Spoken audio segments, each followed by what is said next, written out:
All right. Good morning, good afternoon, and good evening, everyone. Great to be here for another exciting edition and episode of our Elevator Pitch Showdown. I'll be leading today's session. Excited to play the role today of the person that shall be pitched. We have our production team. Just want to acknowledge Christine, Menchie, Simran, and the rest of the gang that are here today as well. Thank you for all of your help as usual. We are going to have an action-packed day today. What we're going to do is I'll just quickly jump into my my elevator, because it's always fun to do elevator pitches in an elevator, and we shall get started today. Today will be fun. We're going to have an action-packed day today with a lot of interesting startups. And let's kick it off. I just want to do a quick sound check, just make sure we're all good. Christine, Menchie, are you guys good? You guys can hear loud and clear? Yes, Ash. Yes, Ash. You're Right. loud and clear. Loud and clear. Just to kind of just do a quick sound test, because we talked about maybe doing a couple of different voiceovers today. Are we gonna stick with it just to make sure that we have the right voice? Are we gonna do it in this voice, or shall we maybe look and adjust and change? Chipmunk. Should we do it in chipmunk mode, right? We can Hello, this is Ash Singh, and welcome to the Elevator Pitch Showdown.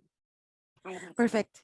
Perfect. Can we do that? Would that be an accurate representation? Yeah, so professional, Ash. Would this help people reach out to investors and convince? Would this type of accent help people become more confident in their elevator pitches? What are your thoughts? all right. On that note, let's get started. Who's up first? Let's get we could one day I'll do the whole thing in that mode, but today we'll we'll stick to the regular broadcaster voice today. So let's get started. Do we have Max here? Is Max joining us? Hi, Max. Max is in the house. Okay. Hi, Max. How you doing? Yeah, doing great. Excellent. So Max is here joining us from Max, just so everyone else knows, actually, tell us where you're joining us from. Hi, everyone. I'm joining all the way from Singapore. So it's about 9:30-ish here. 9:30 p.m. So we're having a global call today, which seems like quite the norm, but welcome from lovely Singapore, the Lion City. And we're looking forward to your pitch today. While I'm missing durians, Max, are you a durian fan? Max, do you like durian? Unfortunately, no, sir. Not really a fan of durians. That's weird. Every Singaporean I speak to, I always ask them if they're a durian fan, and no one in Singapore seems to eat it, but it's so popular there. But anyways, let's focus less on durian and more around Corel Tech and your platform. The way we're going to do it is as follows. I'm going up an elevator, as you'll notice. It's a 1-minute elevator pitch ride. At the 1-minute mark, when we kick off, I'll go right to the bottom. And obviously people that are listening to a podcast can't see this, but basically we're in a 1-minute elevator pitch simulation. And so what's going to happen is you're going to, once I hit the top, I'll zoom back down and I'll introduce myself. Okay. And you have 1 minute for your pitch and we'll go from there. All right, Max, are you ready? Yep.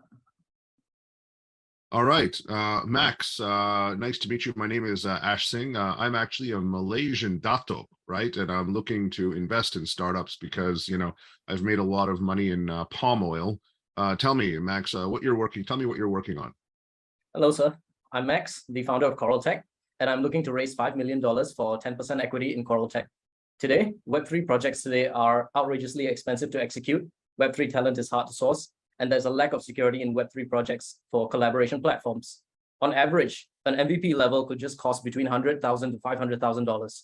And compared to Web2 talents, Web3 talents comprise of less than 10% in numbers. And almost every other collaboration platform today runs on Web2 technology, which completely goes against the principles of a Web3 technology as a whole. So we bring to you the ultimate Web3 collaboration platform with vertical integration of talents using into our DApp platform, which will be running on 6 chains and a DeFi system. So we have 2 key models for revenue. First is the blockchain as a service. So it will be a room setting for users to collaborate together. Secondly, we have a system where teams can request for independent contractors to be included in their teams to fill up any talent gaps that is missing in order to better execute their projects.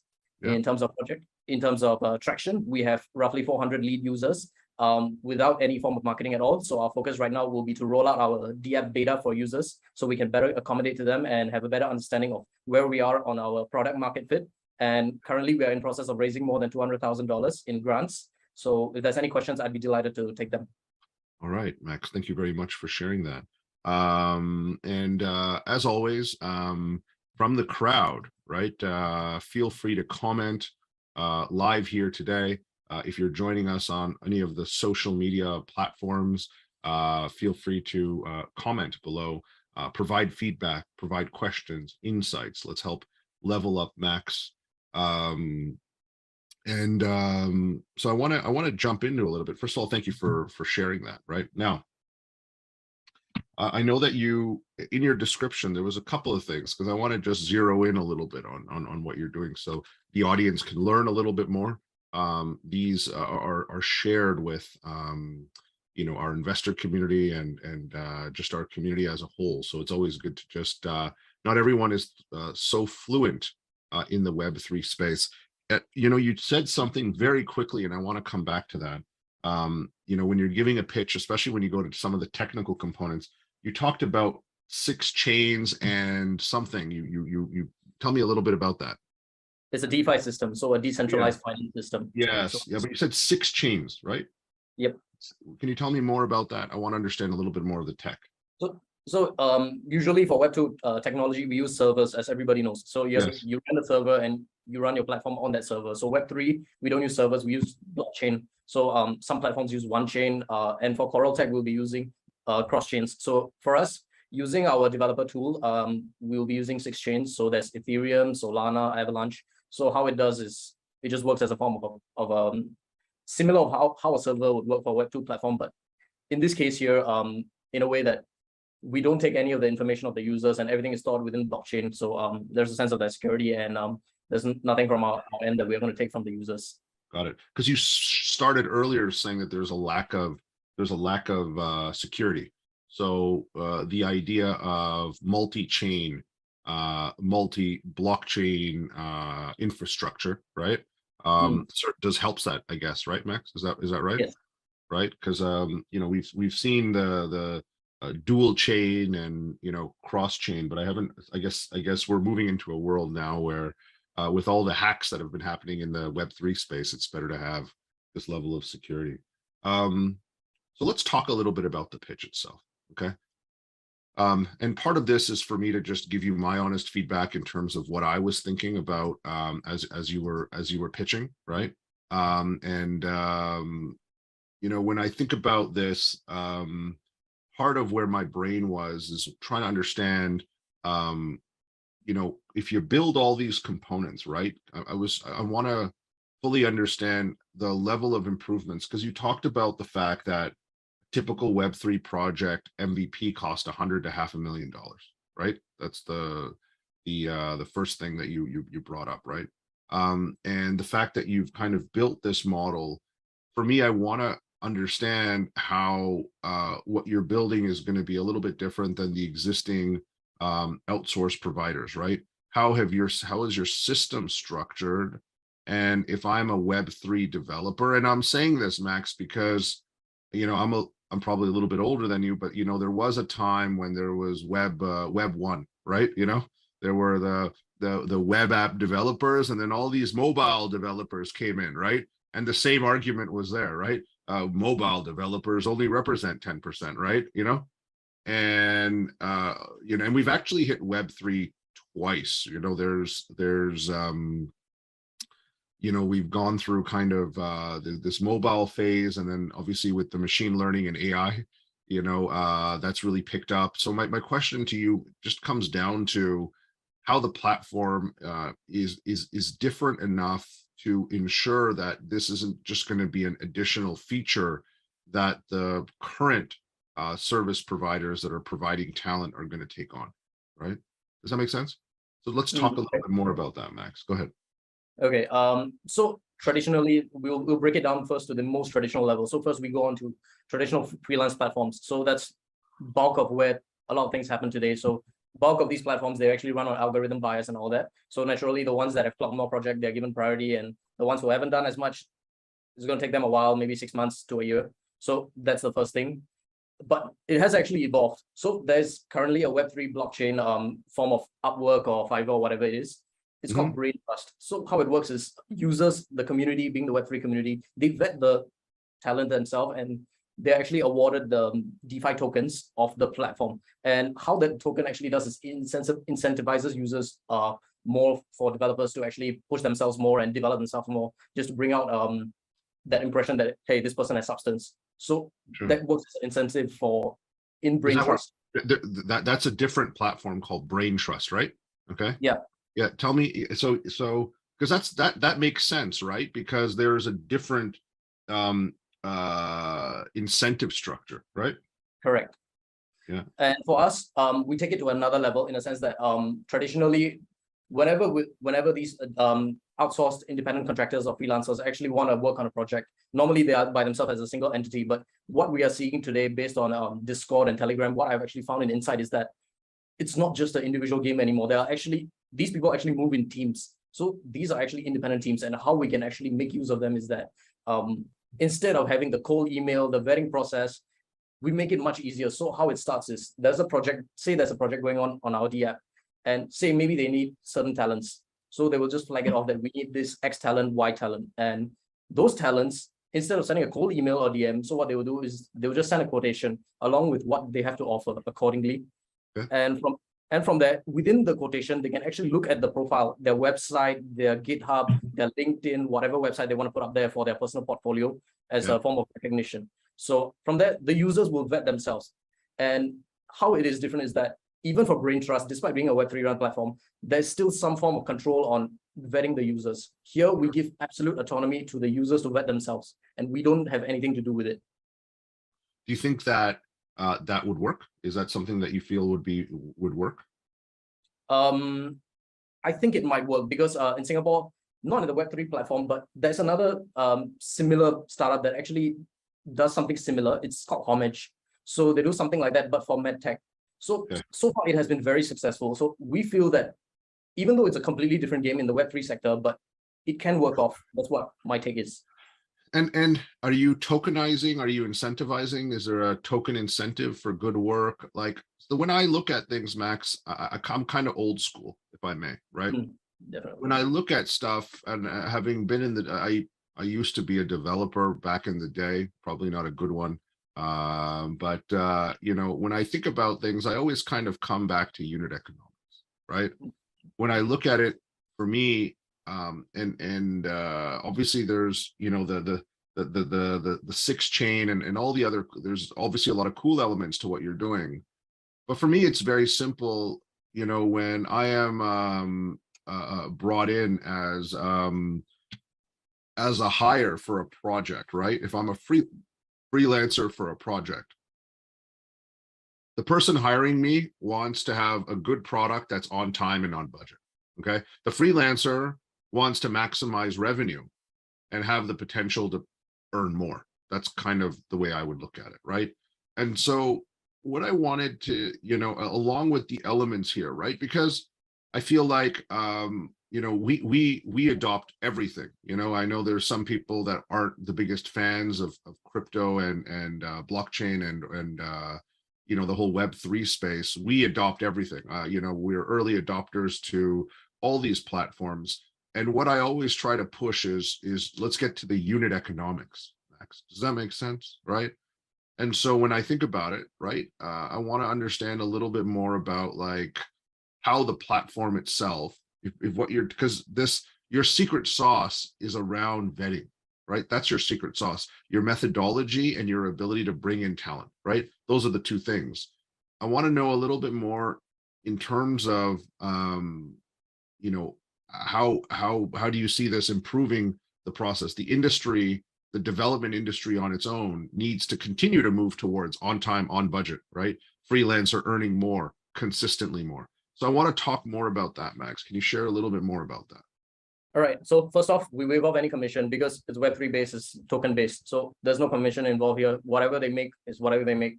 No questions asked. You don't make it. Okay. So that's a question on how do you, I'd also, after you finish, I want to know how you make money too, if you don't mind. Oh, yeah. So whenever they convert their money into our tokens, yeah, we just take a cut from there. So directly, we are not taking anything from you, but whenever you convert it back to fiat, that's when we take something.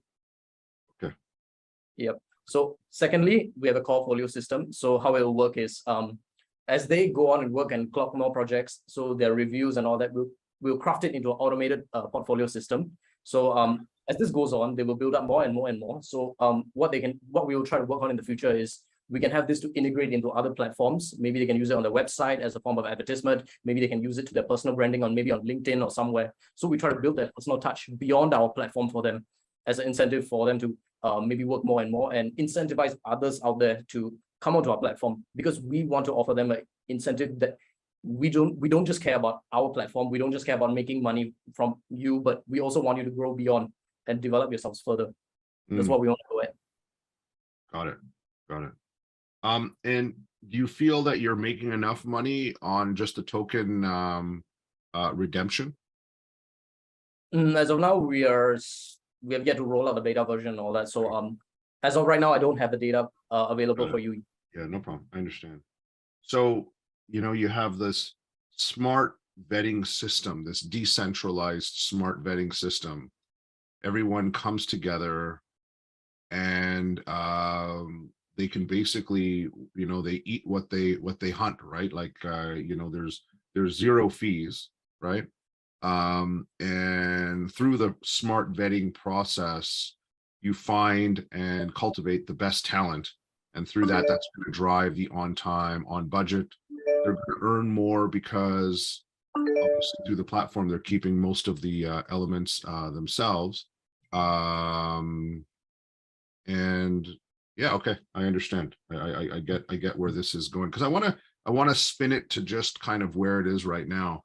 And you're looking for, you said around $5 million. Is that what you're looking for? Yep. Would have been less, but because we are doing a DApp and we are doing the whole cross-chain and DeFi thing, so we will definitely need a bit more funds. 5 mil. Okay. The market is a little bit challenged right now, Max.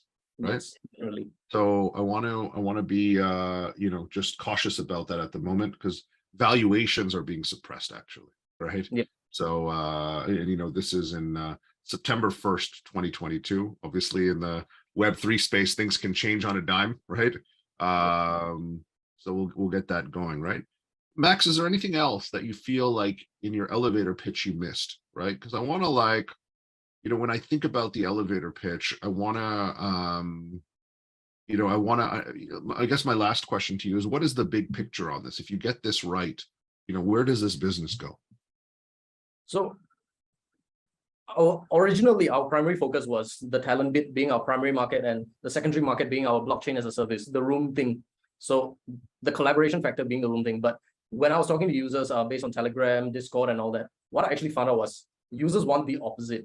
They're more into the whole having the opportunities as opposed to the blockchain thing. Maybe it's because I don't really have an outreach yet, but what I really want to go at is where I really see this going in the future is I want this to, cut right to the chase in terms of people trying to make money and trying to go on with transactions. Because today, what the biggest issue is, there's so much cold emails, there's so much cold marketing, there's so many programs. Oh, this is how you can do better cold marketing. There's this, there's that. We want to cut all of that off. So we go in straight with a quotation. If all is good, move to the transaction, get onto the work, make your money. We want to go cut right to the chase. And that's what we want to bring out the change, is that we want to end the entire process of cold emails and cold all that. And how much, like, if you think about Upwork or all these platforms, how much of a cut do they take? They take a 15 to 20% cut. In addition, they also hold the upfront fees for the charging user. So on an annual basis, they charge about 5,000 to 6,000. So there's a commission take and there's an upfront charge. So there's a double take. Got it. Interesting. All right. Max, would you like me to pitch this idea back to you? Yep, I'd love to.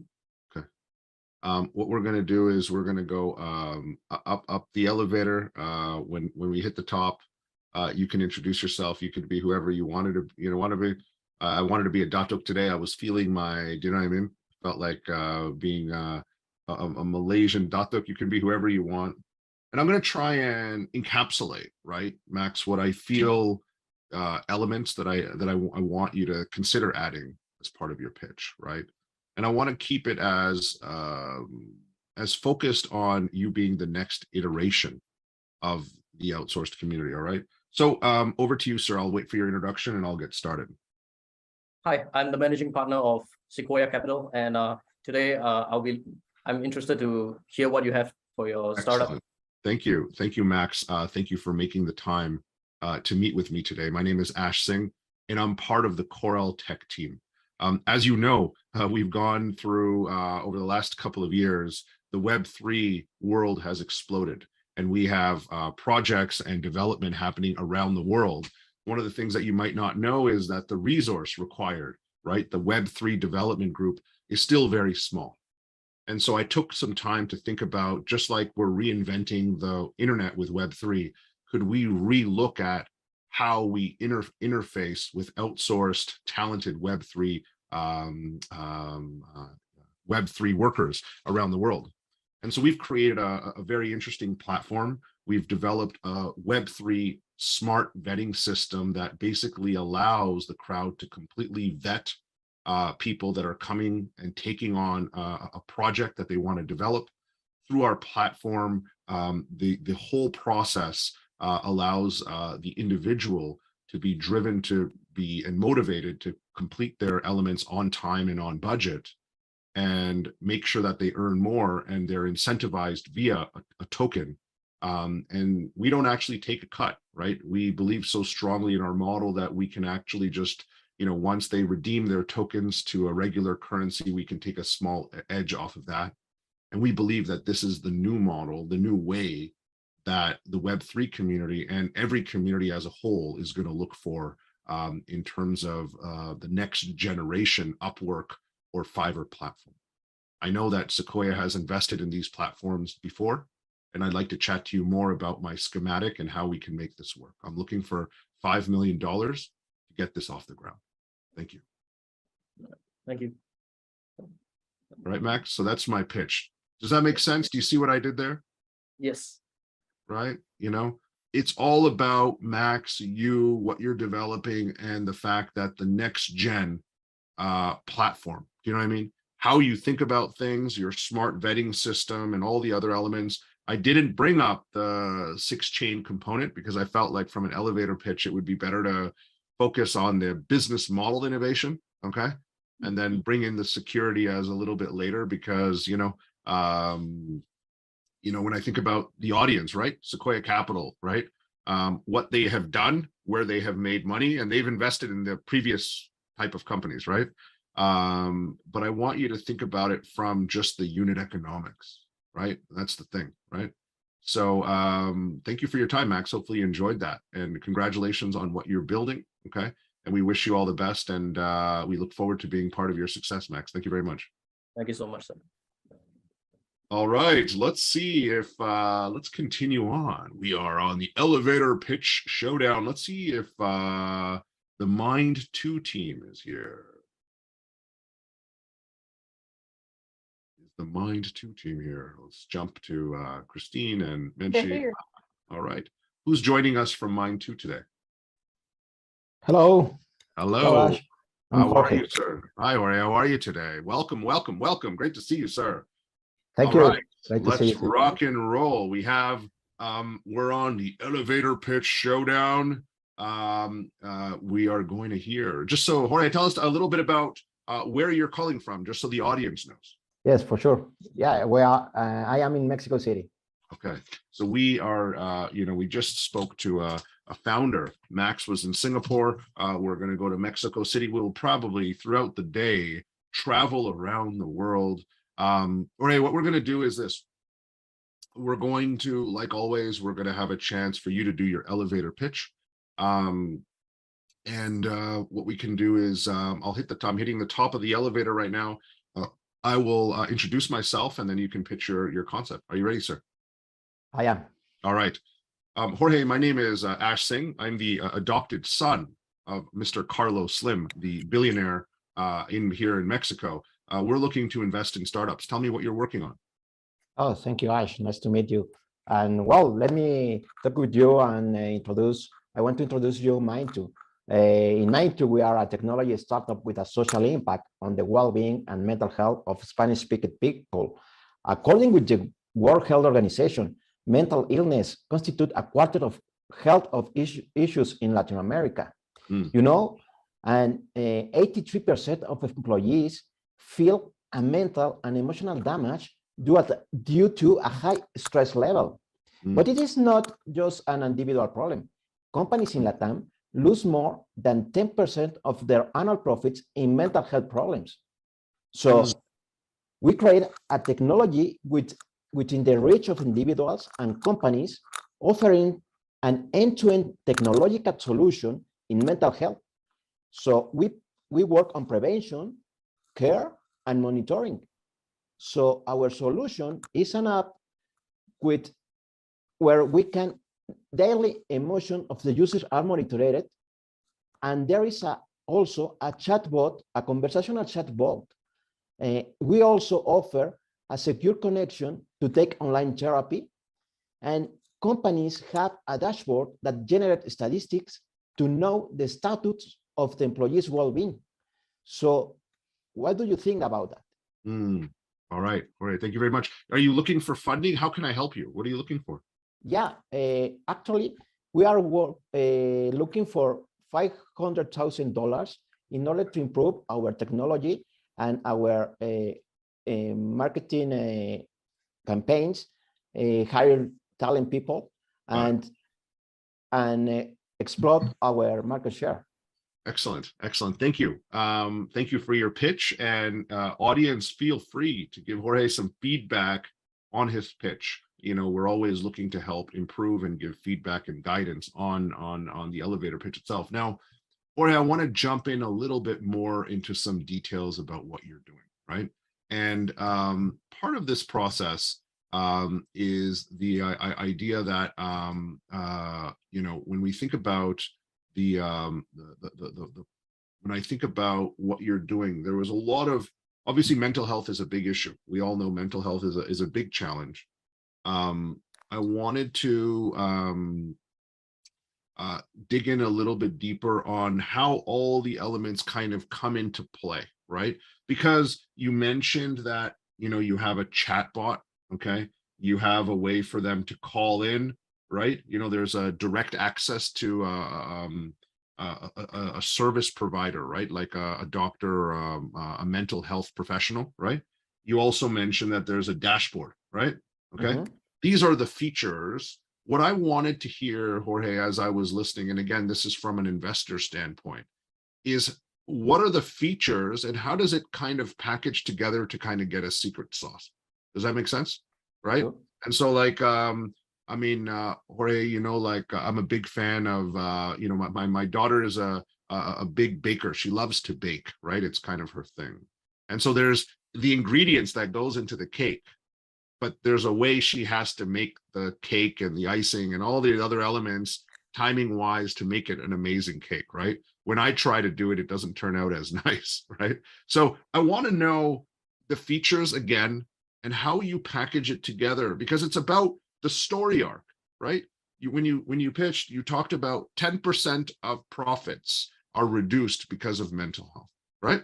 Right. Correct. Then you went into the features, but what I wanted to understand was, okay, so 10% features, but I wanted you to complete the story, right?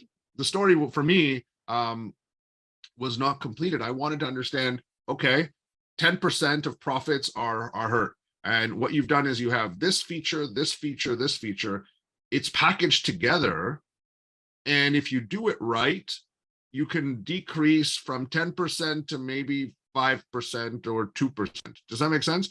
But I was left wondering, do you get what I'm saying? I want to know the secret sauce and your intended result. You might not be able to have the perfect result, but like, if you're doing this and you're moving people down from 10% to 9%, it's not a big deal. Do you get what I'm saying? But if you're going from 10% to 5%, that's a huge deal, right, Jorge? And so that's my question to you, right? Tell me about the features and how it works and what your secret sauce is, and what is the result that you're able to bring to these corporates that are losing 10% of their profitability due to mental health, right? How much are you going to improve that? Go ahead. Right.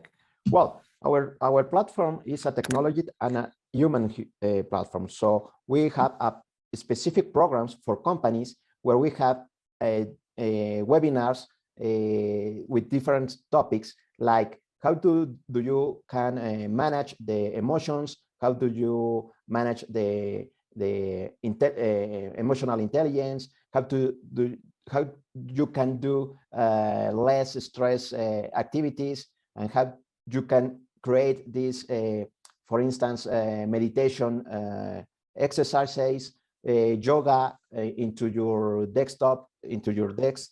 I mean, so we create this program with several webinars and also meditations and yoga sessions only for your employees. So all this training or knowledge that we will give to your employees will help us to reduce stress, avoid burnout, and that kind of things. So also, if one of these employees feel that need a specific help with a therapy, we offer a pool of specialist therapists, so you can take individual therapy sessions by our app.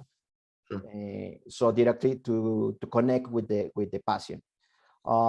So also in all this program that we have, the company will have the opportunity to access a dashboard with different statistics, so you can manage your teams.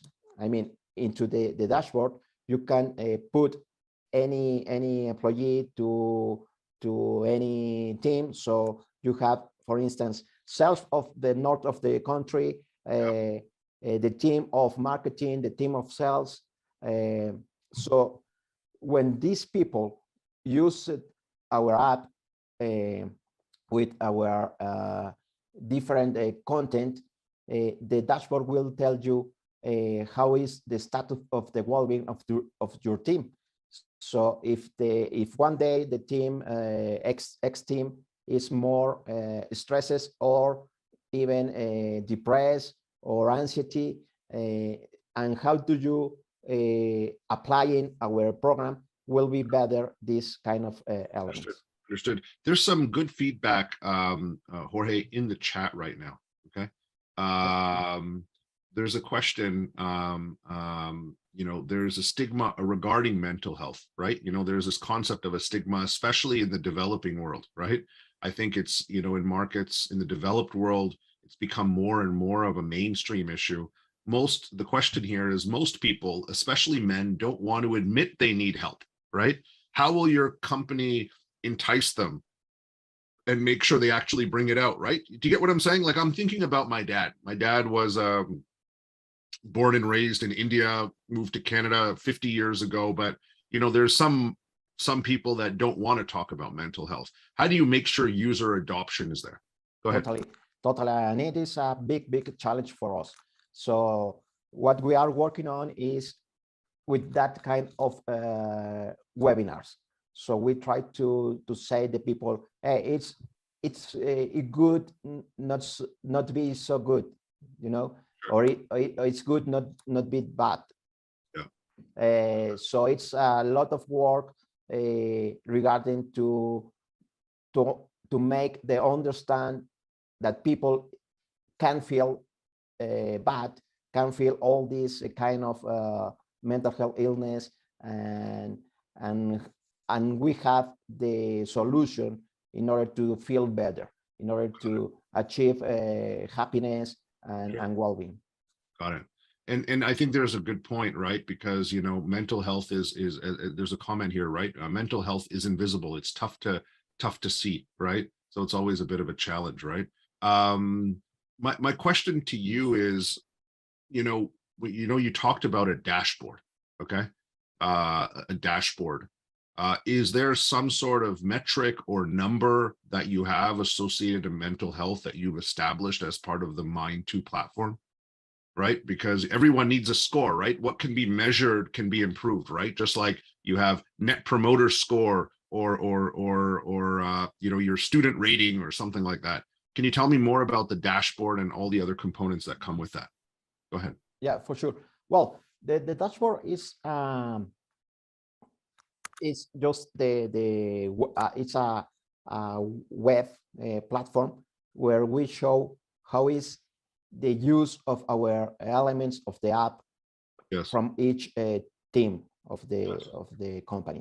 So we have not a comparative. I mean, we have not well, this number is the good one. You need to achieve that one, but it's a competitive into the first time into the company with the first time you use the app and 1, 2, 3 months later. Got it. Understood. So I like, for me, I feel, when you price this as well, right? Because we talk about 10% of profits going in Latin America due to mental health. Jorge, how are you charging for this product, right? Do you just give them, or is there some sort of upside with your success? Because if you're saving a company 5% of profitability, right? Wouldn't it make sense? So how are you pricing this? How do you price this product? Yeah, well, right now our fee is regarding the number of the employees. Unfortunately, we have not a good metric in order to know, okay, we have not enough data to say you will save 5% or 10 or 8 or whatever. So so our costs are regarding the number of the employees that the company has. So it's cost per employee at the moment, right? Exactly. Yeah.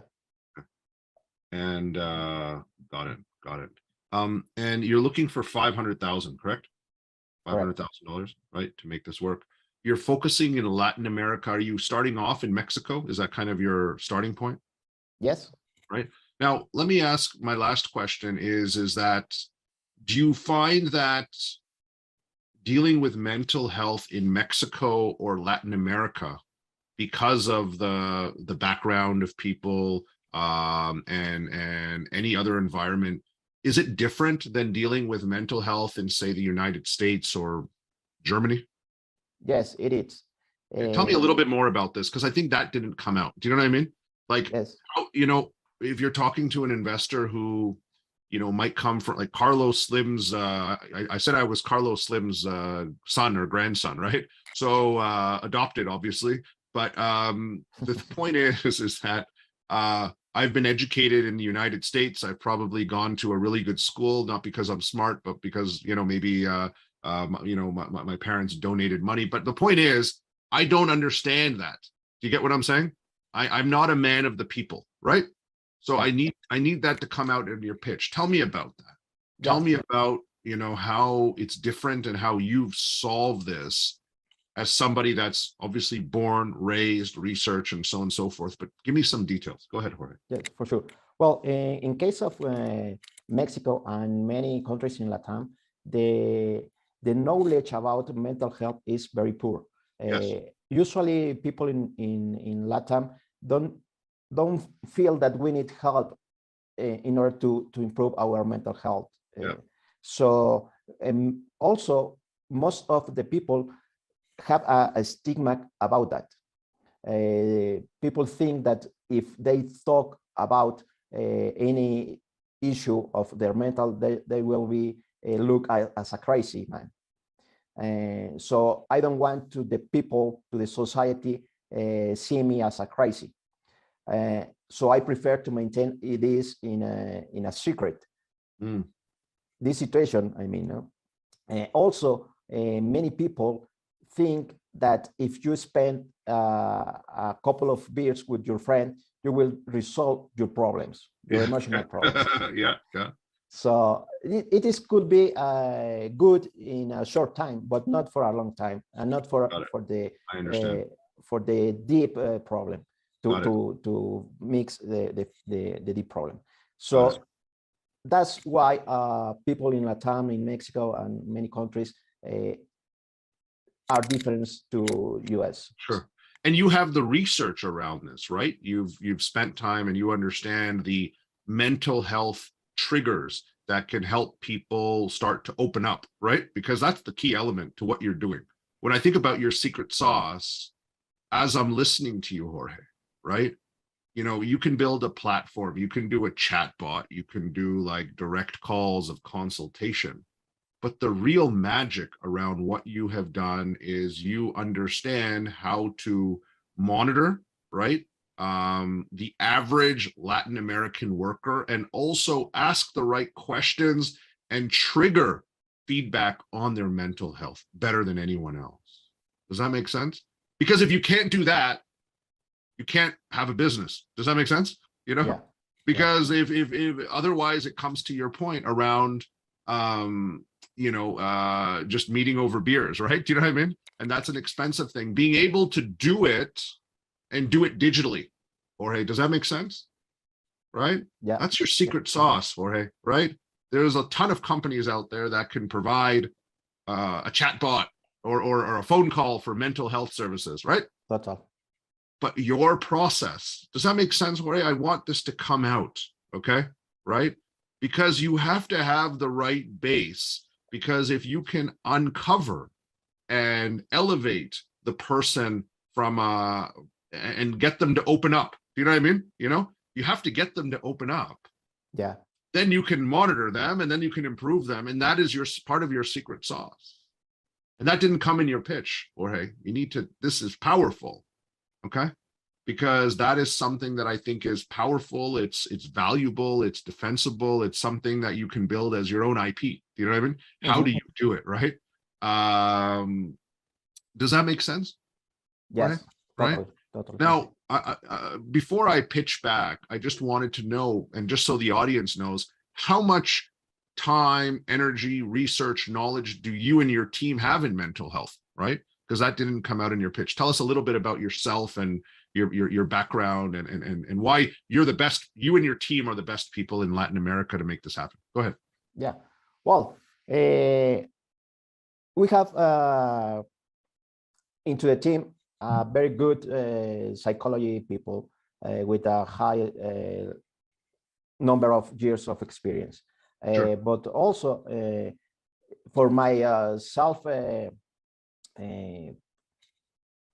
experience, I suffer the illness of mental health in terms of high level of stress, burnout, depression. So Sure. I know how these people can feel.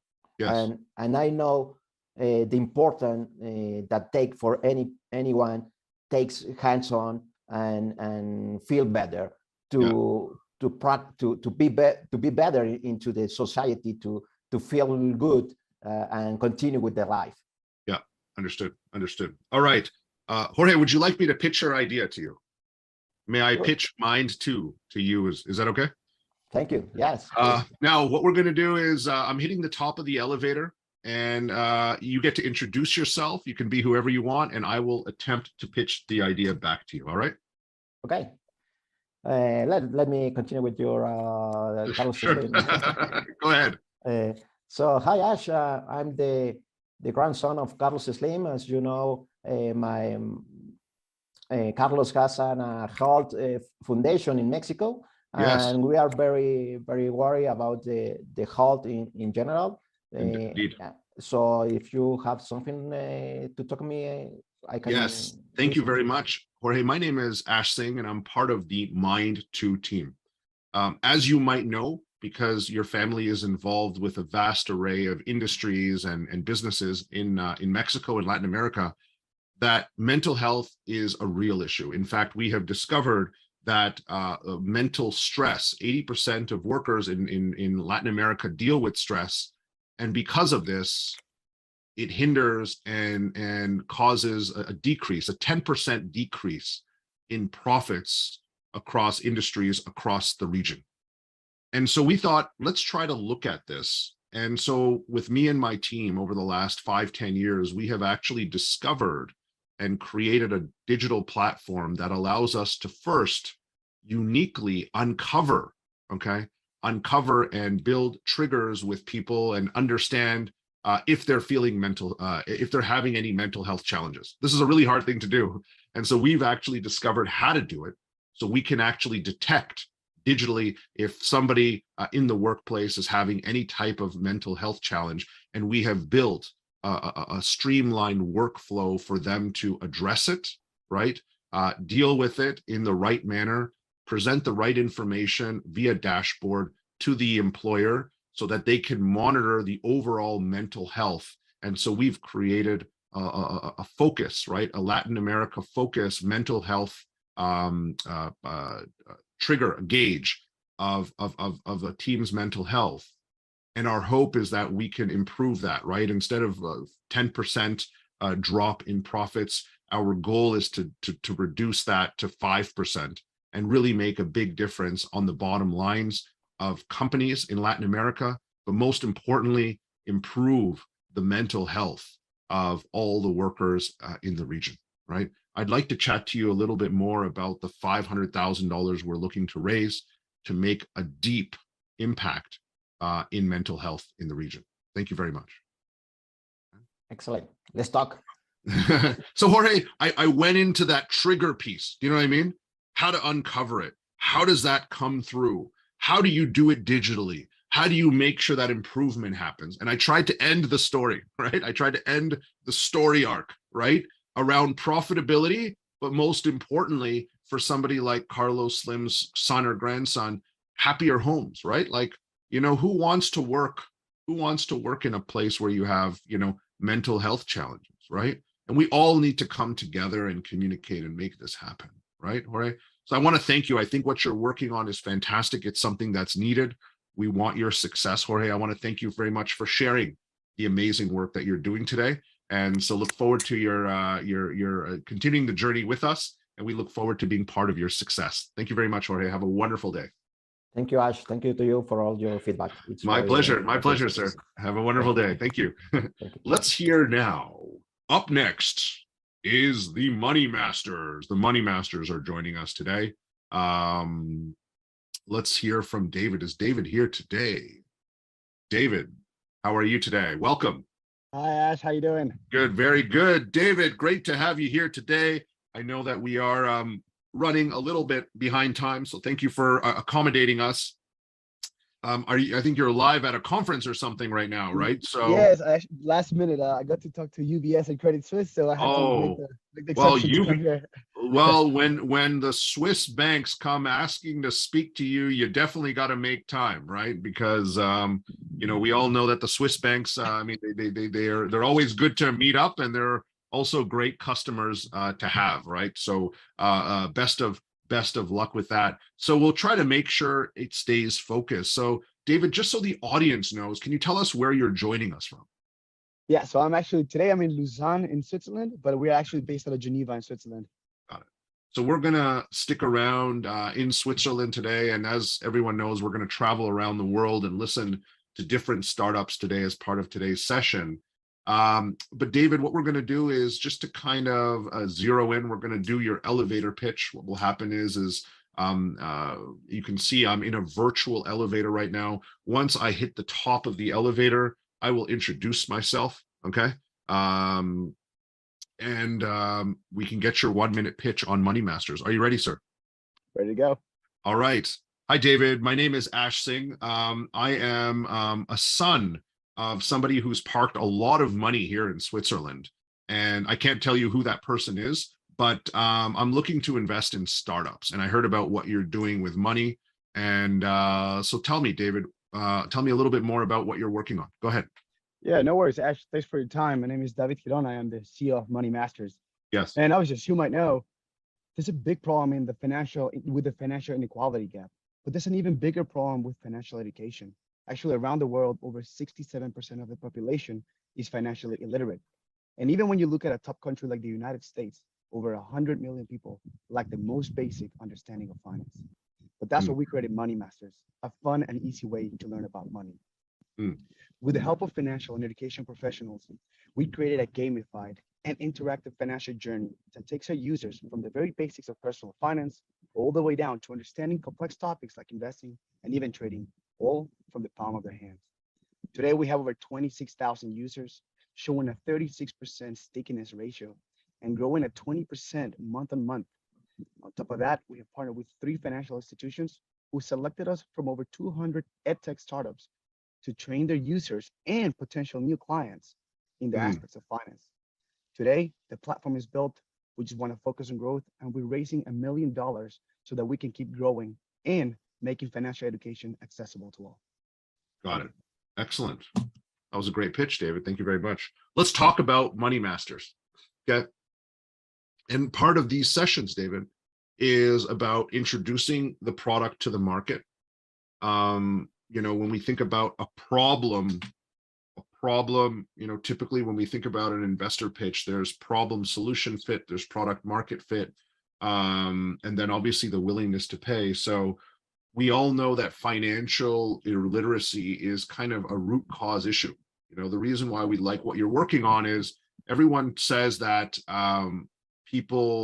there's 2 ways of looking at problems, right? People say that healthcare is unaffordable, right? Housing is unaffordable. There's a lot of things that are unaffordable, and that's true. I'm not doubting that the price of housing and stuff is going up, and there's wage stagnation. But I always ask myself that, you know, you do see some people who, you know, took some good accounting courses or had parents that taught them a little bit more about finance. They seem to be a lot more better off than people that are earning the same amount of money, David. Does that make sense? Right? 100%. And so when I look at this, it's about things that you can control and things that you can't control. And so the reason why we love what you're working on is because, you know, what's in your mind and your process, your paradigm, the way you think, the way you process the world, you know what I mean? You know, it's like, you know, I want to get a little bit more financially better off, but I'm still, you know, paying top dollar for my Starbucks avocado latte milkshake that, do you know what I mean? You know, and I'm dropping $10 a day on that, and other things, right? So you kind of see this balance that needs to be had, right? And so I want to dig into, you know, because you talked about this idea of 65%, 67% of people being financially illiterate, and you also have like a stickiness rate, a 26% stickiness rate. The question I have for you is, you know, what are the outcomes that you want to build, right? So, and again, your pitch was great, but let's talk a little bit about what the desired outcomes is. And then David, where does this business go, right? So people are using it, right? And there's different types of people, right? So David, on the likes of like UBS and Credit Suisse, if you're dealing with private bankers and rich people, it's okay, right? Because they still have money. They're just going to make a little bit more money, right? There might be other people, like of the people, the 26,000 or the 20,000 plus users that you have, you know, I'm interested to know kind of what they feel are the outcomes, both in terms of mental confidence and actual results, right? Because you can learn something, David, and here's the truth. I think I know how to lose weight, okay? I also know how to get a six-pack, David, okay? But I still don't have the six-pack. Do you know what I mean? You know, don't have it for some reason, David. I don't know. Do you know what I mean? Like, and you know, I'm waiting for Zoom to kind of create this filter where I just have the automatic six-pack. You know, but that's not happening. Does that make sense, David? Let's dig 100%. Into so 2 questions, and I know I've been a little bit long-winded, but the first question is around the result, right, that you hope to have with which type of audience too, David, right? Because this product, especially when you start off, you know, there's going to be some people that love it, and use it and apply it. And then there's some people that are just gonna, so that early adopter group. And then the second question, David, is how do you monetize it? And where is this business going? Okay. Where is this business in 5 years? Go ahead. Fantastic. And if you don't mind, if I could take just a little bit of time, because I want to touch on something you touched that was fantastic. Go ahead, please. Exactly that. The first thing is we got to change our mindset. I mean, I agree that there's the 1% that is super rich and they don't really care what they do. But the reality is that most of us are either they live day to day, working class or below. It's all about a mindset. And sadly, we live in this society today where TikTok and Instagram is selling you these fake dreams, and we aim to chase those things. We want to get rich tomorrow. Yeah. But what I try to teach, and if I could summarize all my application in 3 things, is if you apply these 3 things in your life will change. The first thing is live under your means. If you make $1,000, find a way to live with 900. Live within your means. The second thing is, if you're going to invest, you're not going to be the next crypto millionaire. You're not going to be the next Warren Buffett. Unless you're willing to spend countless hours learning about finance, don't try to choose stocks.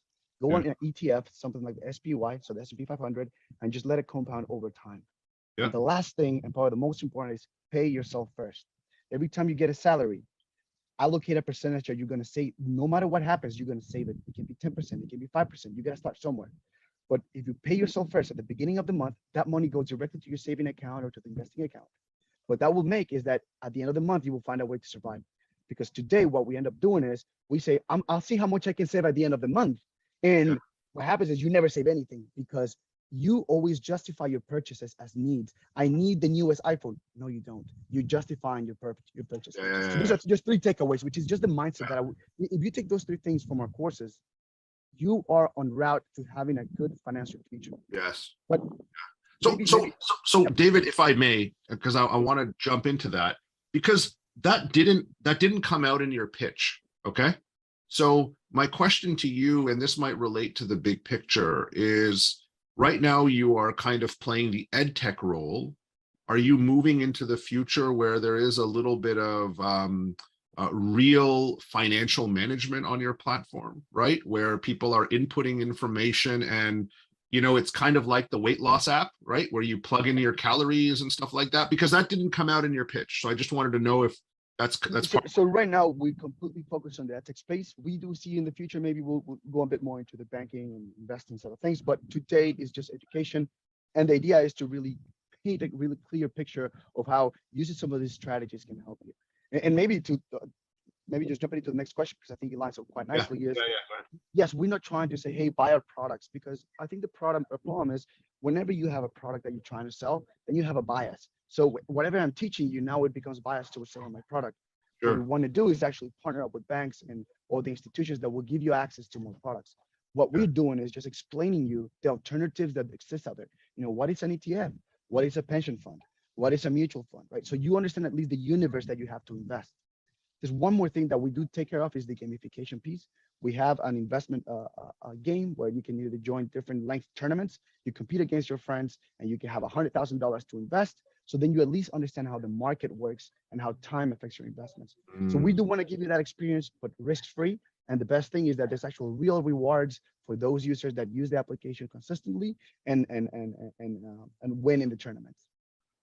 So that, it kind of relates to this, right? Because, and again, David, I'm as I listen to you, I always try to, when you're giving your pitch, if you can come back to the customer themselves. And so, how you spoke about the 67% of people are financially illiterate, right? Okay. Yep. And what you're saying is that as part of my ed tech platform, right? Because you use the word ed tech and gamification, I actually would suggest a different word as part of your gamification, and that is like real-time scenario. Does that make sense? A real-time risk-free scenario, because it's like this. If you asked people in Canada or North America, how many people are hesitant, when you go swimming, okay? There's a lot of people that also can't swim. And then you have people like me who had parents that just threw us in the deep end, and lots of kids were like, okay, if we lose one, it's okay. We'll throw them in the deep end, see what happens, right? But there's this hesitation, right, David, right? Now, what I think Money Masters is, and this is part of your secret sauce, is your gamified platform allows them to test a scenario where they pay themselves first. They're living within their means. They're putting stuff in ETFs, and suddenly my bank account over the next 100 days is different. Okay. And I'm seeing it. And then there's a button that says, hey, do you want to apply this in your life? And they can jump and actually do it. Does that make sense? Right? 100%. What happens is there's two elements to this, because you've talked about being financially illiterate, but I think that there's a word called financial hesitation. Is that right? Okay, right. And I just like, because I want to get a six-pack, but do you know what I mean? Like when I need to work out, for some reason, like I walk by my TV and I walk by my kitchen and there's popcorn there and the Netflix, do you know what I mean? And, you know, I still haven't, but there's hesitation, right, David? I think that is a great comparison. I think, right? And just maybe if I can interrupt, is exactly that, because in order to get your finances right, it's about doing it every day. Every day you save a little bit, and it's tough. Like you said, there's the popcorn, there's all these things that you want to maybe do when you're trying to get on a diet. In the same way, if you turn on your TV, if you look at Instagram, you're bombed with commercials and like places to spend your money. So the temptation is there, and it's just how you manage that day to day. So I agree. It's a great reference. The fundamentals haven't really changed, right? And we also know that there's a lot of like TikTok and Instagram, there's a lot of just garbage, right? Like it's not going to get you anywhere, right?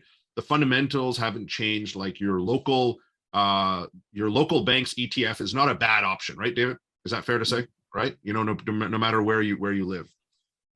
And so I want to build out your pitch, because your pitch was great, David, right? But my job is to kind of zero in on your secret sauce, right? Because your secret sauce, I feel, David, there's tons of information out there.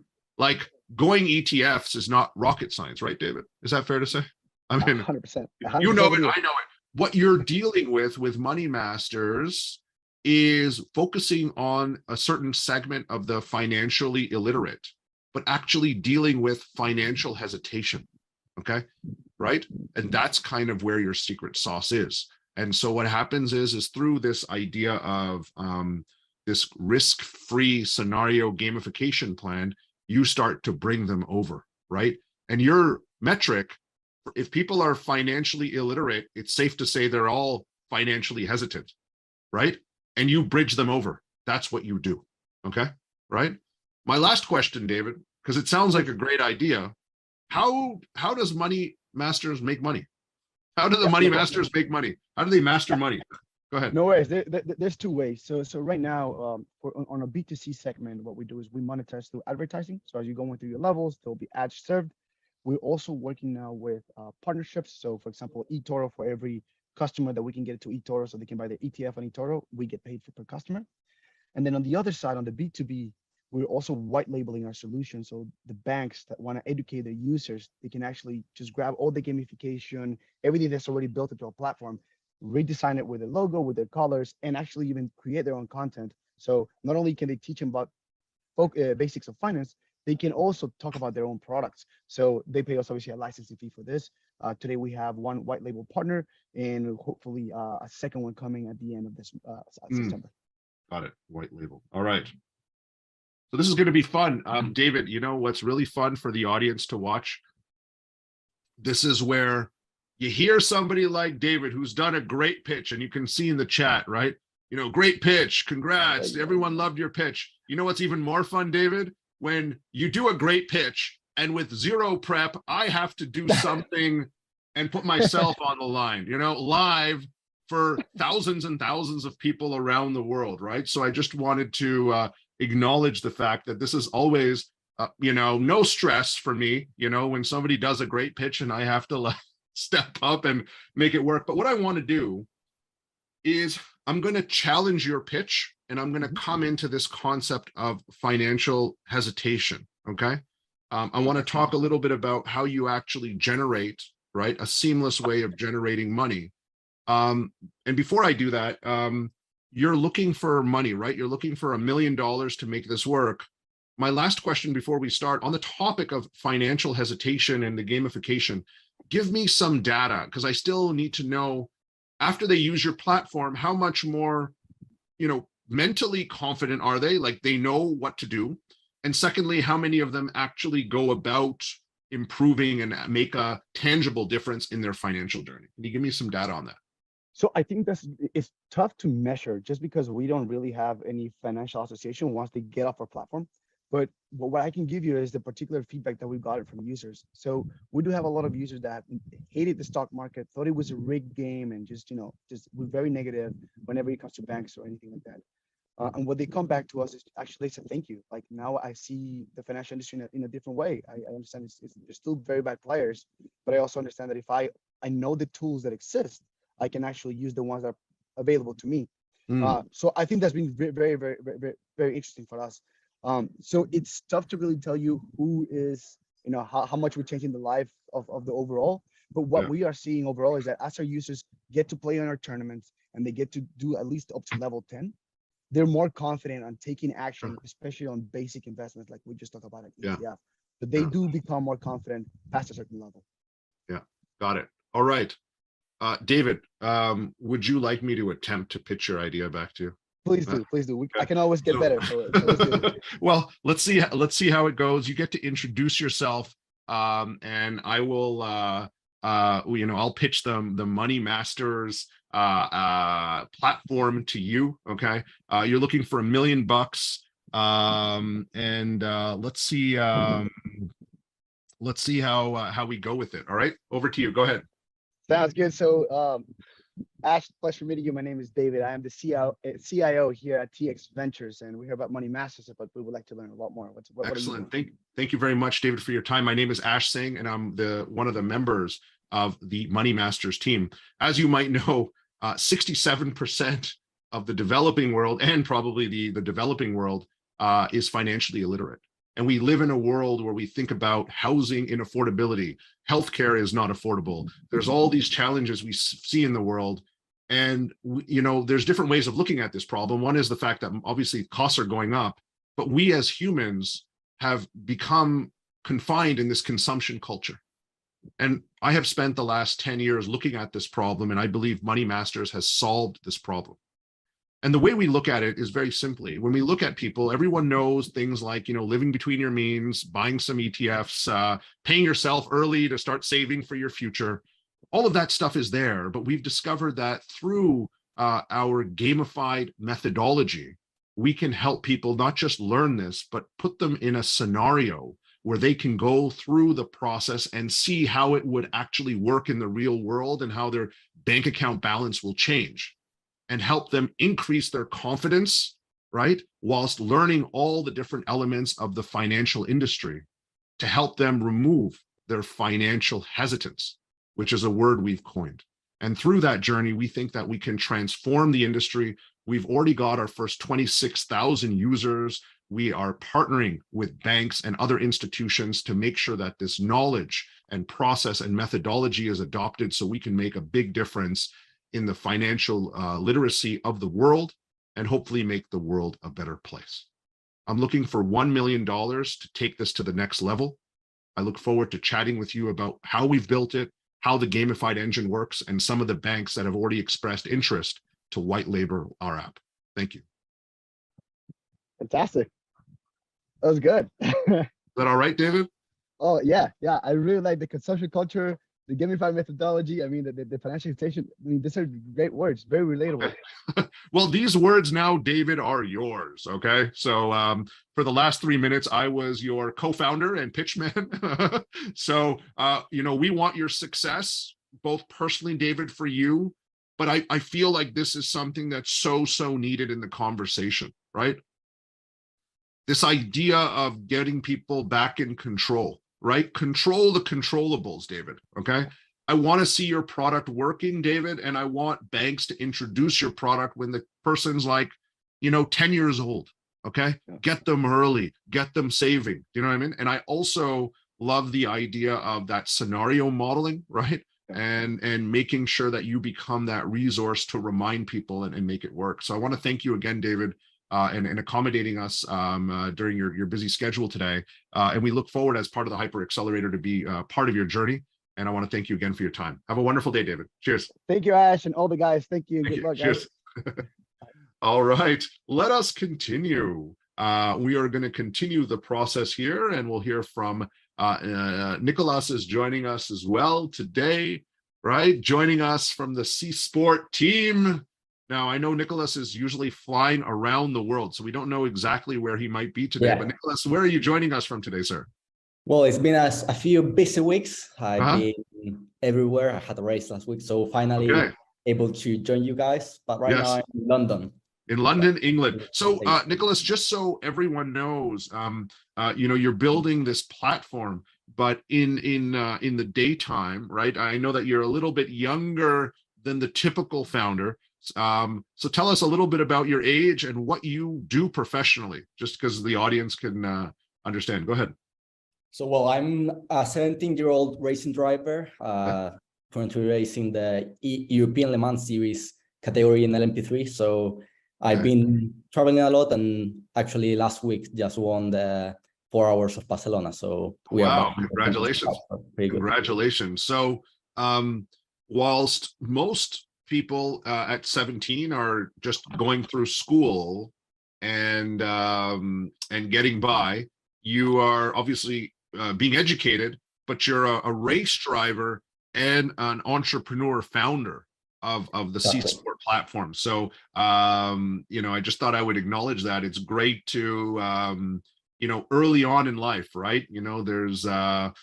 There's so much zest to life and a lot of life learnings that you can have as an entrepreneur when you start early. So I want to acknowledge and thank you for joining us. Now, Nicolas, what we're doing, okay, this is not race car driving, but we do have a time limit, and we're going to try to make sure we package your elevator pitch in 1 minute. Okay, right? All good. So we want to hear about it, and what I'll do is I will introduce myself. Okay, and I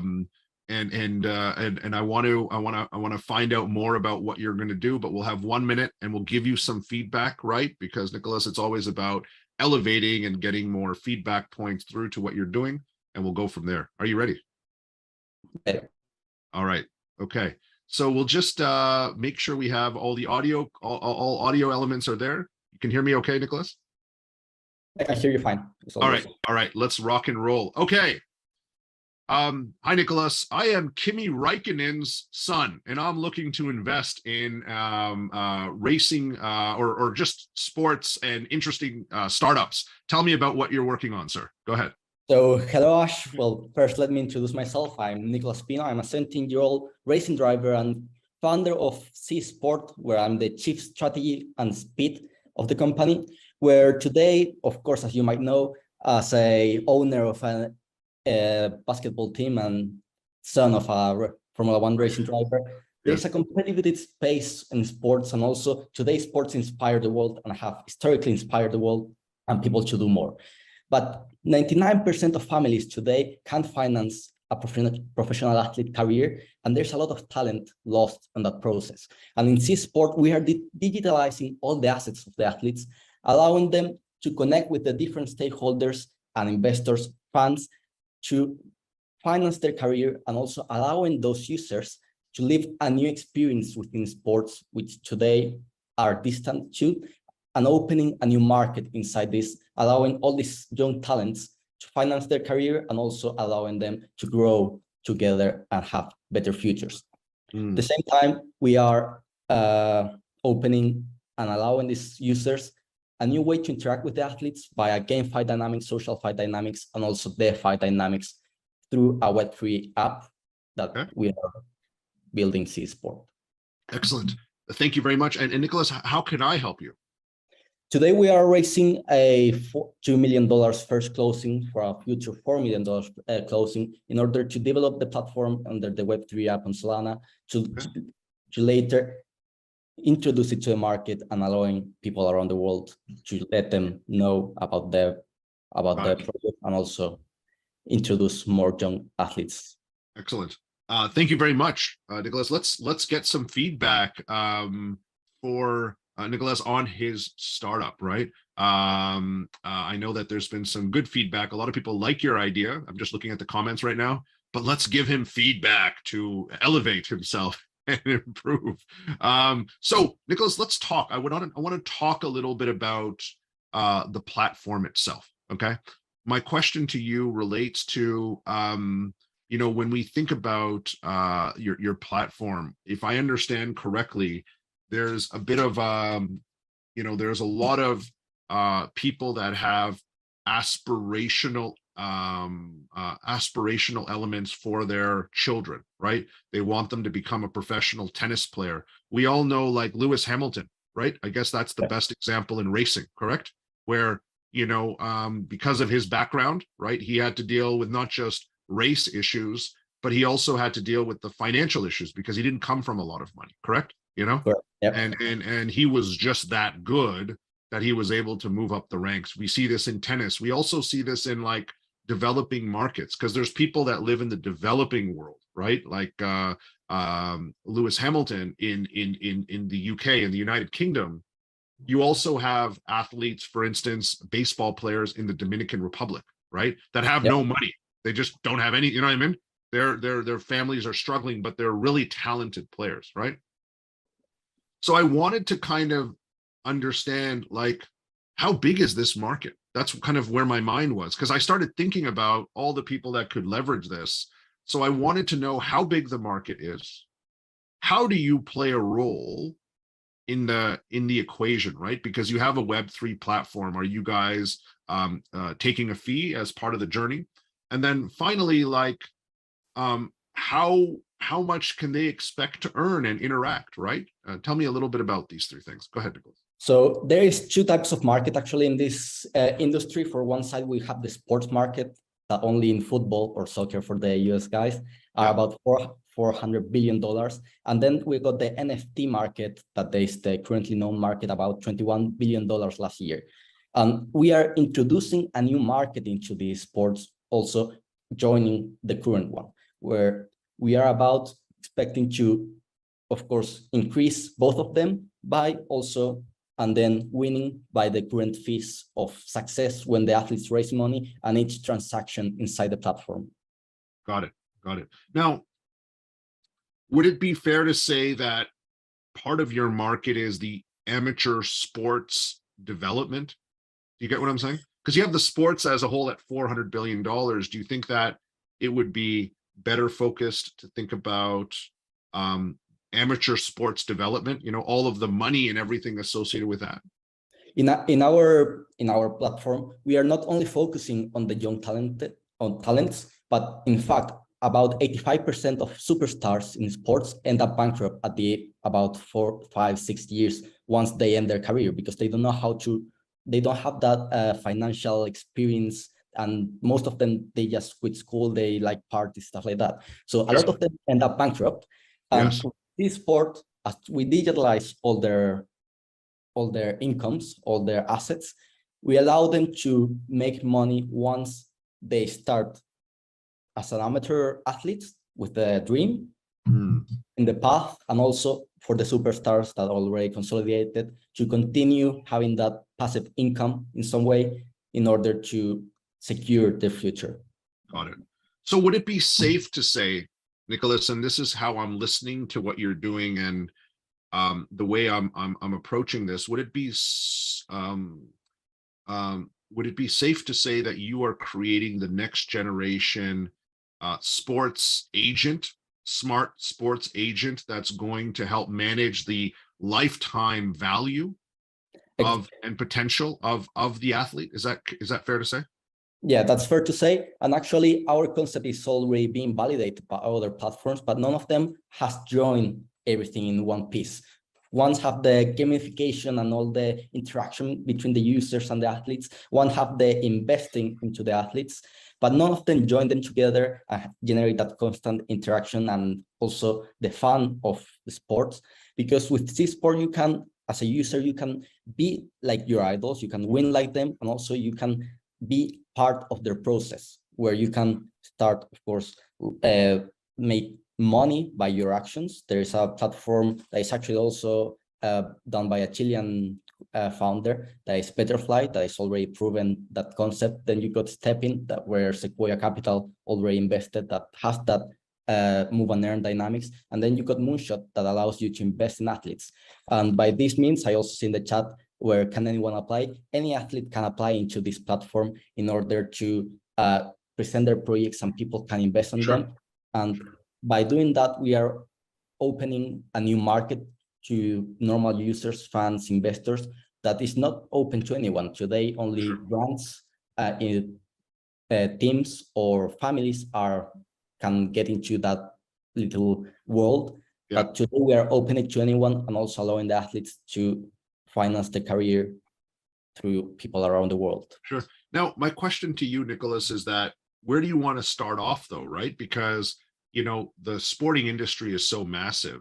Do you feel like it would be better to start off with a certain market segment, you know, because you have athletes before their prime and after their prime, right? You're helping them through their whole journey. Do you feel like there's a place to start with though, right? Because, you know, you want to make sure that you have the right people, right? Like platform plays are always, it's like a nightclub, right? Do you know what I mean? When you have a nightclub, and you're too young to go to nightclubs right now, okay, Nicolas, because you're only 17, okay? But when you get a little bit older, you'll be going to nightclubs.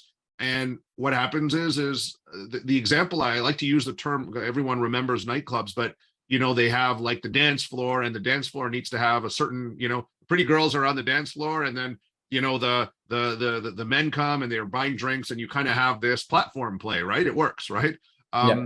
My question to you, right? I feel like it would be important for you to consider where you start. How do you make sure that when you start off, you have the right types of high potential athletes that really excite the audience, and you get that product market fit, right?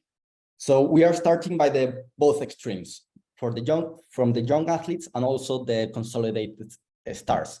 In this first 2 million round, we are mostly focusing on investors, of course, that can add value to the project, and athletes, where we are opening a big network of athletes that can, of course, invest in the project, but at the same time, bring young athletes into the platform in order to present them and to make it part of the process, and allowing them to make the platform CSports visible to the world, to create that trust that the concept works. Got it. Understood. And of course, we are mainly focusing to launch this with football and motorsport, because they are the two places where the team has the experience. Okay. You know, we talked about there was this thing about 99% of professional athletes. There was a statistic that you shared earlier, Nicolas. Can you talk a little bit more about that? So creating a professional athlete career, or financing a professional athlete career, no matter what the sport, is very expensive. Actually, there's about an investment to be done in a professional athlete, about $60,000 that you have to invest a year only on preparation. And there's no average family that can afford those costs. In order to finance their career. So just starting by that, without including travel, stay, food, there's no family today that can finance a professional athlete. So there's a lot of talent there lost just because of the money. Do you think governments would be interested in what you're doing as well? Because if you're successful and you're empowering and providing these elements, you know, are there any other stakeholders like governments that might be interested to support you?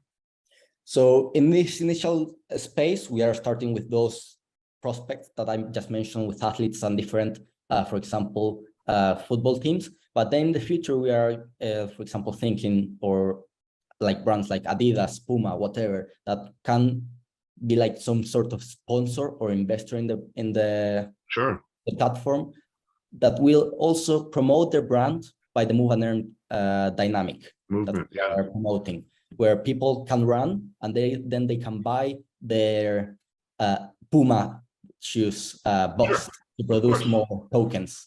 Of course. Very interesting. Nicolas, very interesting what you're working on. My last question for you is around your Web3, right? Because you said that you're building this all on a Web3 perspective. Tell me about the economics of your Web3 platform. Are they introducing a token? Are they going to sell a token? How does it work? Tell us a little bit more about that so the audience can learn. So a lot of people, there's a very good question, starting by why we are doing it on Web3. We are developing this platform on Web3 and not the Web2 that is the most logical or simplest way to start. Because with Web3, if I'm an athlete from Chile, anyone in the world can invest on my project, no matter the limitations or barriers there is, with full transparency and no limits in that area. Then inside the platform, we are going to have two types of token. From one side, we have the CSPT, CSport token, that will give governance to the platform and also will allow all transactions inside it.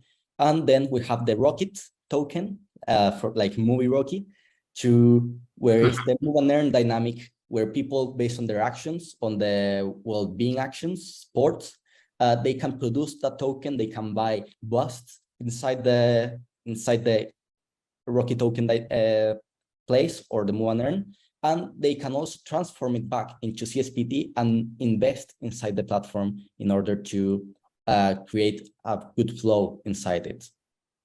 So, Nicolas, as we're speaking together, right? There's people that, when I do the elevator pitch back, some people find that sometimes the pitch that I give back has elements, right, that improve your elevator pitch.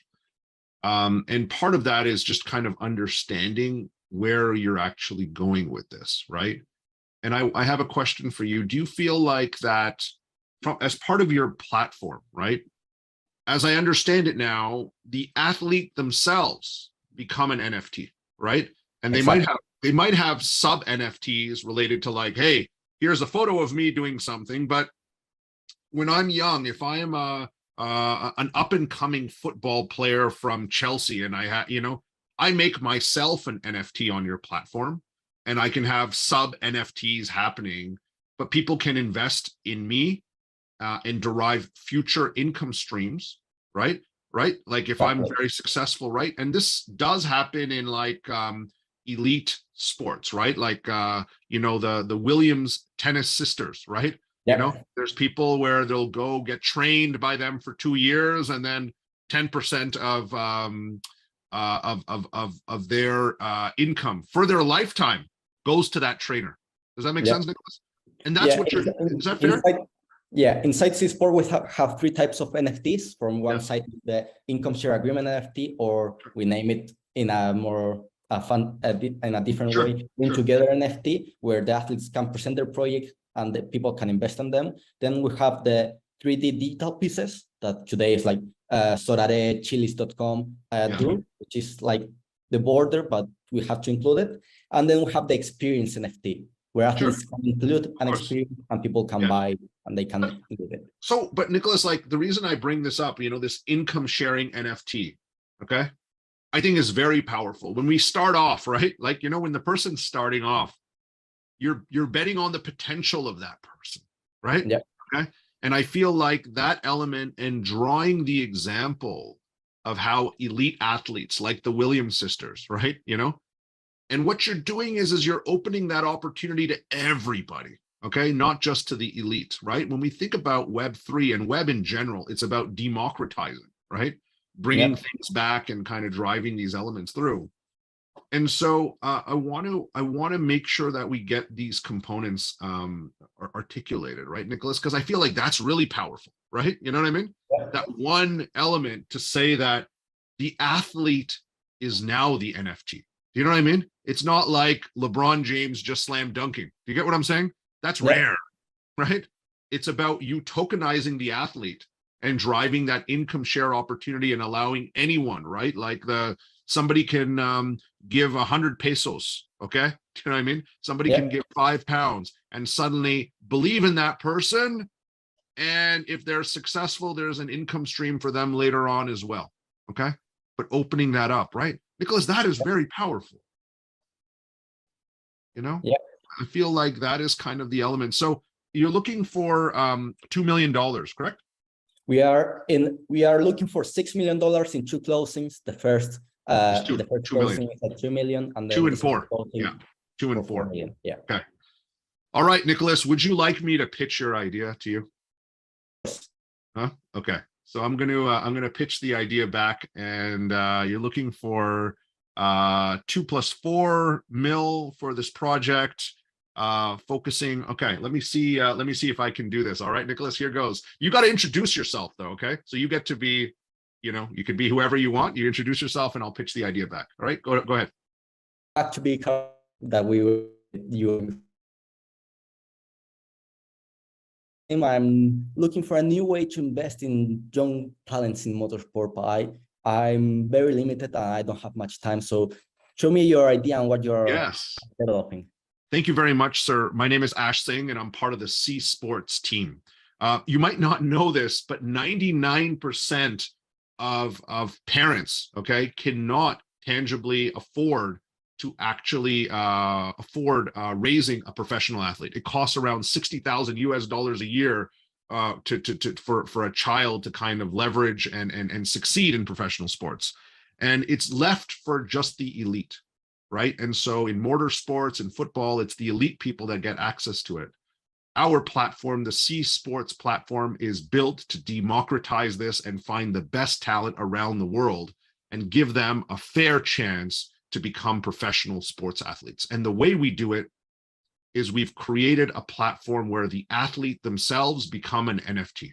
And we allow anyone, whether it's a young baseball player in the Dominican Republic, okay, a young footballer in Brazil, okay, or a race car driver from an underdeveloped, underprivileged household in the United Kingdom, to put them on our platform as an NFT and allow their community, no matter where they are, to have a future income agreement. People can bet on them, invest in them with small and large amounts of money to make sure that they have the right resources to succeed. And our hope is we become that next generation smart sports agent to manage the revenue and the lifetime value of the athlete before, during their prime, and after their prime. Okay, we're looking for $6 million, starting off with a $2 million raise to create this next generation platform. I am an athlete myself and have had some success in this space, and I benefited from this, and I want to chat to you more about how you can participate. Thank you. No, that's great.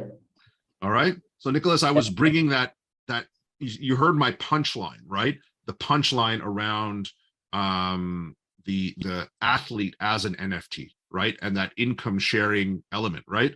I want to bring that in because I feel like it's a real power statement.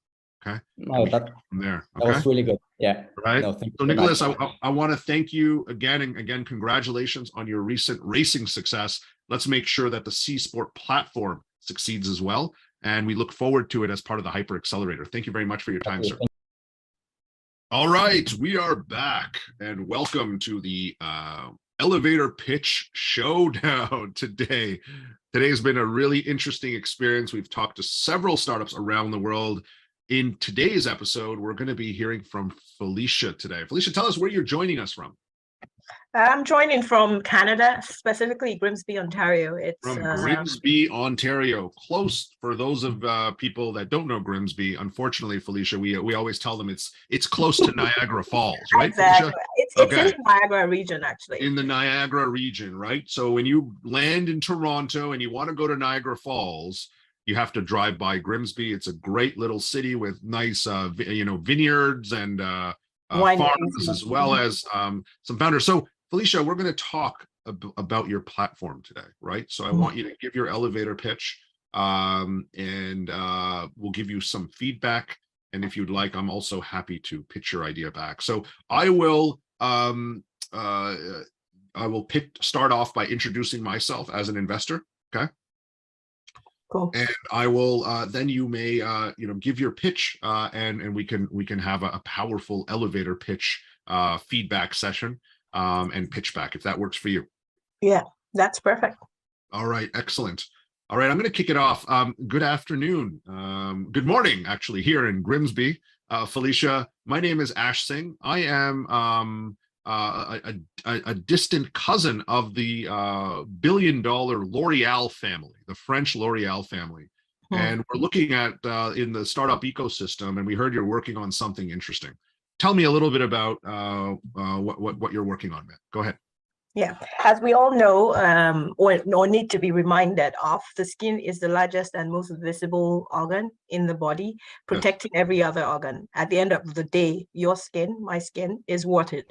My name is Felicia Lekan-Salami, CEO and founder of LightBeaute. Personally, I have a hormonal skin condition that I'm dealing with, and my not so great experience on the journey to getting the right information, help, service, and support at the best bargains made this my passion and mission of delivering a seamless experience and journey to the users of LightBeaute.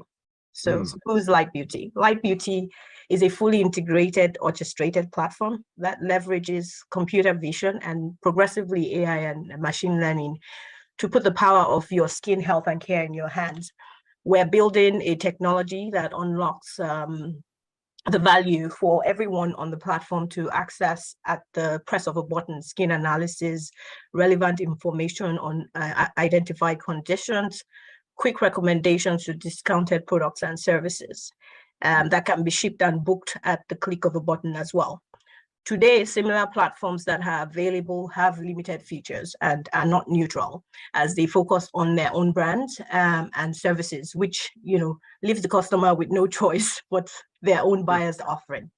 Our core is the skin healthcare platform linked to verticals that generate multiple layers of revenue streams via commissions and subscriptions. And those verticals are skin products and medication, dermatologists, skin spas and treatment centers, nutrition. I mean, what you put in yourself is who you are, whether it's from a weight or from a skin perspective.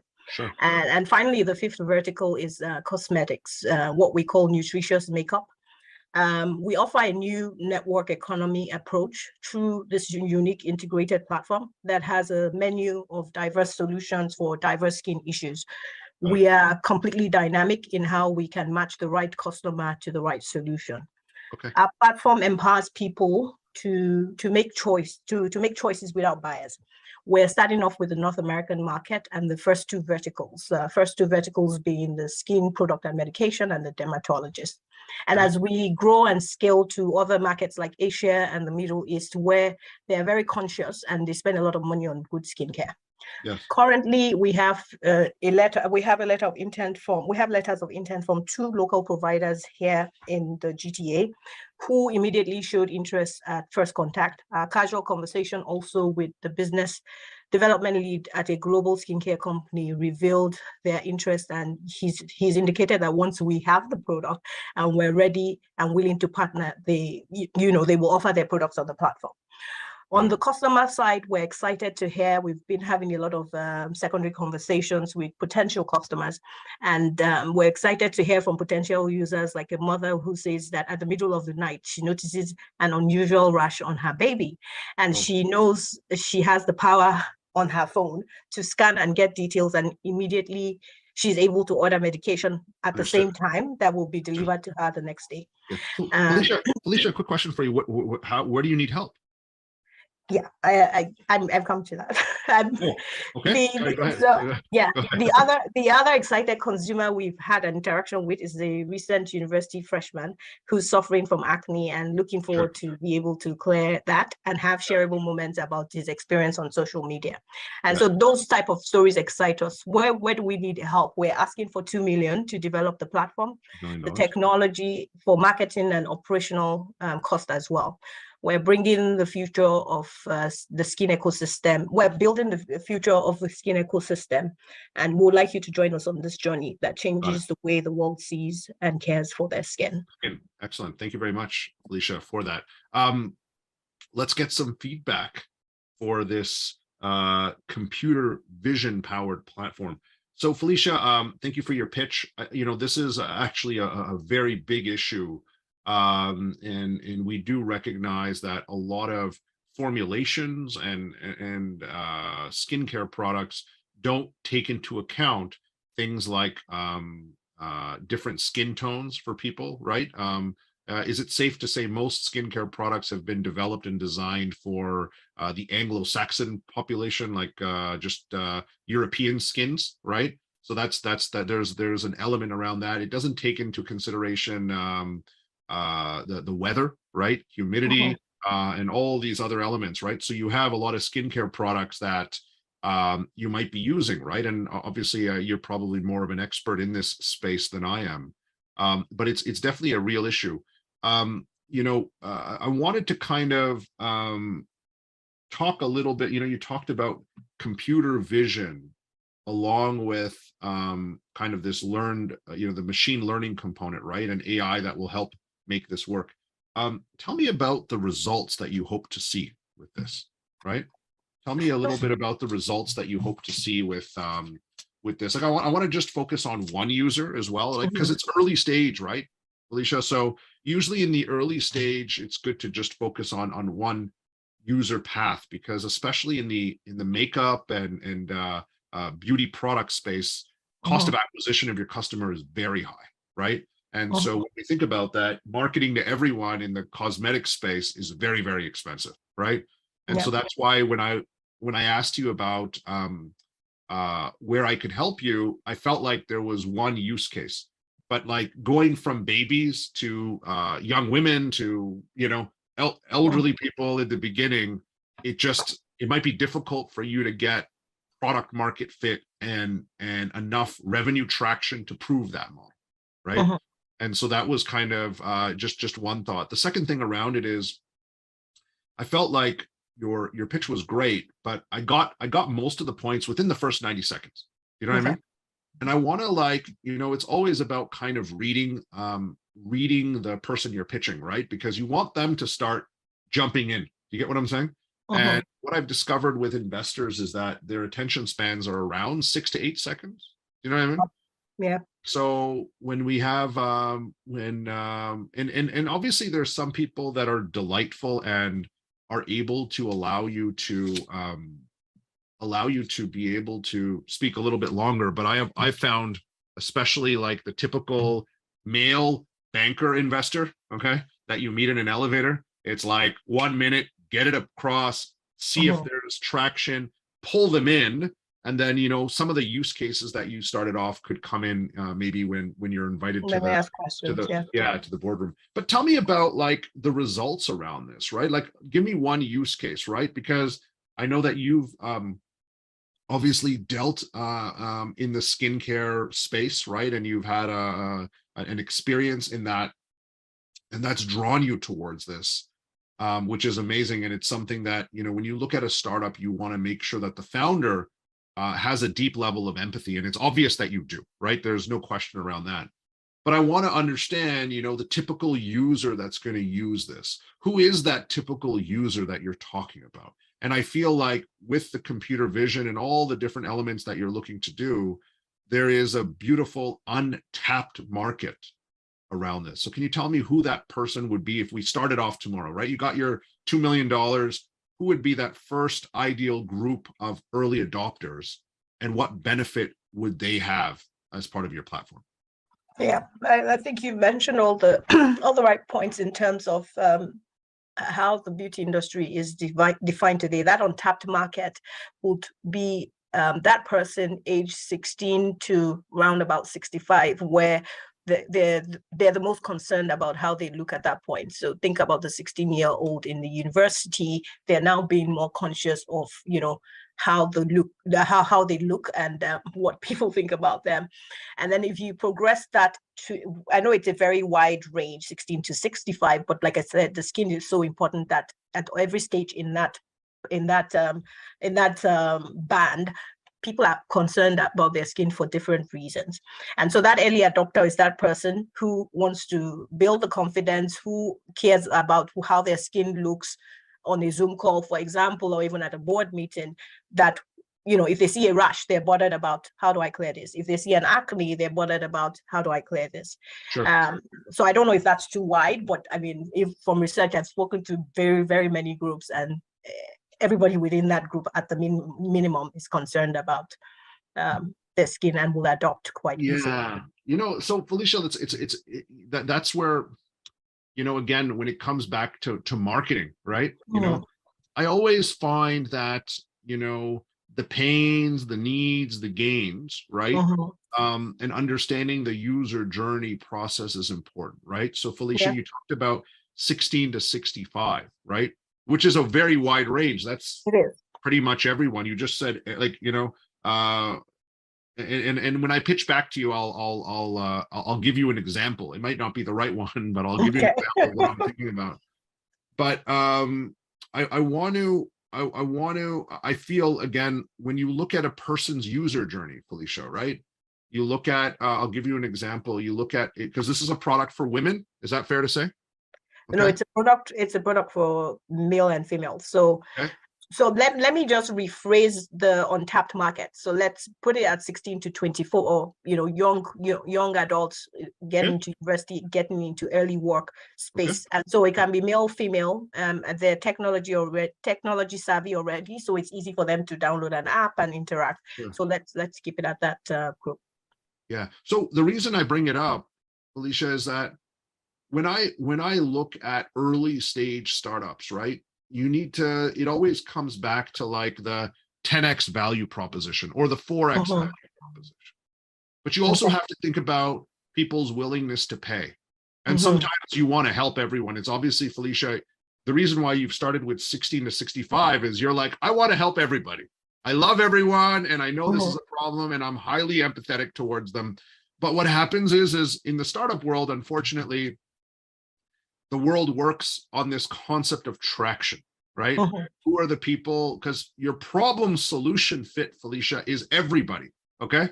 Everyone has this problem and they want to make it better. Agreed. Then you have product market fit. And there's a group of people that have a smartphone, okay? There's a group of people that have a pain that's bad enough that they're willing to download another app and invest the time and energy to solve this problem. Okay? Right? And then there's a group of those people that are willing to pay for it too, Felicia. Does that make sense? And so when willing and able is important, right? Yeah, I mean, if they have not able, right? Yeah. So if you have a smartphone and you're able to leverage these components, but like when I look at this, it's very important. And I feel like, even looking at I think the term is like the in Canada they call it the BIPOC community. Right? The BIPOC stands for Black, Indigenous, and people of color, right? Okay, for everyone else that's joining us globally. And so the idea of, when I paint this out, Felicia, I look at the BIPOC female executive, okay? Somebody that's just got their job, and they want to improve their career. They might be also looking to settle down, get married, and So there's that reference, right? So like, I come from a family of color, and I know the social stress for females in my community when they have to get married when they're around 24 years old. They start getting it's about understanding that user journey for the first group of early adopters, right? And when I think about what you're doing, it's, when you think about reworking a business model, you talked about the computer vision and machine learning to early detect, recommend treatments, and connecting those dots and just being the affiliate, right? That's beautiful. But part of it is also about affordability too, okay? That's another key element to it, right? I think that, everyone would, a lot of people, not everyone, I certainly don't, but a lot of people would like to look like Kim Kardashian, okay, all the time. However, right, Kim Kardashian has a little bit more money than most of us, right? You know what I mean? So the idea of finding the optimal value from a pricing perspective, Felicia, which didn't come out, and I wanted to, like, you look at the person and say, what's your budget? What can you afford, right? What's your annual, monthly, I don't know what women call it, but disposable income, right? Well, their beauty budget, right? Like, what I mean? That's one. Where they go, and again, obviously, I don't really fall into the category right now, and I have a beard that covers half of my face, so skincare is not usually that big of a deal. But my point is, I do use skincare products, by the way, but not as much as most people would. But the point is that when I think about what you're doing, Felicia, it's about the idea of using technology to inspire and drive all these elements and then make sure it's affordable to them. Because part of skincare is about a regimen that is completed, correct, Felicia? Yes. Right? You have to maintain it. Am I right? Exactly. Right? Like when I got married, I remember when I met my mother-in-law, and I mistook my mother-in-law as my wife's sister. I met her for the first time. I'm like, oh, are you the girl, my wife's, I was like, or my future wife's, I was like, are you an elder sister? And I discovered this person had stuck to a skin regimen her whole life, and she stayed young. She's still gorgeous and beautiful, right? Do you know what I mean? 16 years later, right? And so the thing is there's this element too, to understand the user journey and the lifetime value relationship you're going to have. Does that make sense? Right, Felicia? Yes, it does. So that's kind of what I'm trying to build out with what you're trying to do, right, Felicia? Right. And I feel getting that first piece right, getting the traction, putting your $2 million to work to get it working, and then looking at other groups of people and expanding from there, if that makes sense. Yeah, that makes a lot of sense. Thank you so much. And it just helps the investor feel like there's a focus element around it, and going from there, right? Does that make sense, Felicia? Yeah, it makes sense. And that's why even on the vertical front, we're not, aiming to do all the verticals at the same time. So we'll just stick with the products and the medications and the dermatologists, and we'll come to the other stuff later, right? Yeah, the skincare products, the dermatologist. What was the third thing? So there's the spas, nutrition, which is what you eat that helps your skin. And then there's the cosmetics, which is the makeup, what we call nutritious makeup comes in. Got it. So, Felicia, would you like me to pitch your idea? Can I pitch LightBeaute back to you, please? Absolutely, okay. Please do. Right. Now, I obviously, Felicia, I might not be the best spokesperson for this, but I'm going to try based on the user platform, right? So I'm gonna, because I do believe that there's a group of underserved people here. Now, before I pitch, I have one last question, Felicia. When we think about the underserved community, the people that are not getting the right products at the right price in North America, how many women are there between 16 and 30? How big is this market? Let's go a little bit deeper. How many people do you think there are, women customers, that are not getting the right type of beauty products for them? So it will be, if we think North America being the US and Canada, it will be over 200 million people, because split between male and female is almost, there are more women than men from what the population statistics show. And over 45% of those people fall within the age group of the 16 to 30. Got it. All right, Felicia, I will ask if you can introduce yourself. You get to be anyone you want, and I will attempt to pitch LightBeaute to you, right? Over to you, ma'am. Go ahead. Yeah, I'm going to follow the same line as you. Hi, Ash, how are you doing today? My name is Felicia Lekan-Salami, granddaughter of the L'Oreal family in France. And I hear you're working on a skincare platform. It will be really lovely to hear what you're up to and how this will benefit the world. Thank you very make much. Money for yourself and your investors. Yes, it's a real honor. It's a real honor to meet you. And allow me to share. My name is Ash Singh. I'm part of the LightBeaute team. As you know from the L'Oreal story, your family were innovators in this space in terms of skincare. But the world has changed a lot over the last 20 years. We now have smartphones. We now have demographic changes in the world, and we felt now is the time to bring the next generation platform to play for beauty. And basically what we've been able to do is using your mobile device, the computer vision, the camera, along with the system on the chip to kind of allow people to take photographs of their skin, we can now give a much more accurate element around the person's skin. And this can tell you, based on their skin color, and it doesn't have to be just European skins. It could be people from Africa and people from India and China and Korea.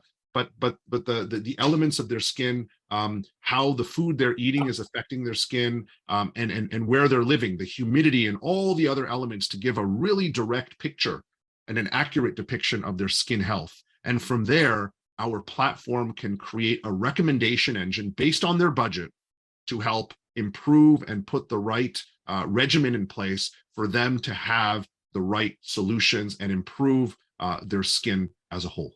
We've put all the technology components together, and our hope is to create the next generation confidence as a service platform and develop confident women. We're going to start off with the 16 to 28-year-old BIPOC females, right? Executives, students that are looking to make a big change. And from there, we want to grow and take our platform to the next level. We're looking for $2 million to build this platform out and innovate and disrupt the industry. And as somebody from L'Oreal, if you can't disrupt yourself, you might as well invest in somebody that is. So I'm happy to chat to you about an opportunity to participate. Thank you. Fantastic. That was really good, and a different flip to it. Like, I like how you built on where we are in today's world and how it applies to that small sec, but highlighting that the opportunity is bigger than that, but we'll get there. So absolutely, I like the way you absolutely. And you know something, you know, Felicia, you know, you fall into the category of a person of color, a person of color, you know, in this group. And I, you know, what I've started to see is that the user empathy has to come from somebody that's experienced it themselves. Get what I'm saying? You know? Yeah. And so when we think about that needs to be part of it. That's you, right?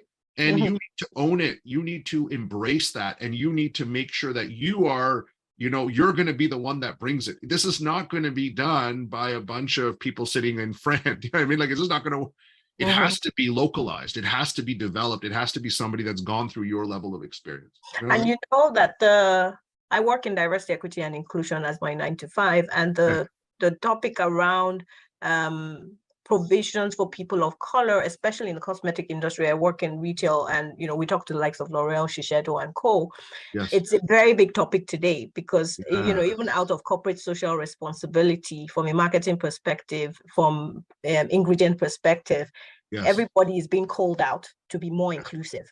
So you find that, you know, a lot of them don't carry products for the darker skin tones, even when you talk about makeup as well. So it is a big topic.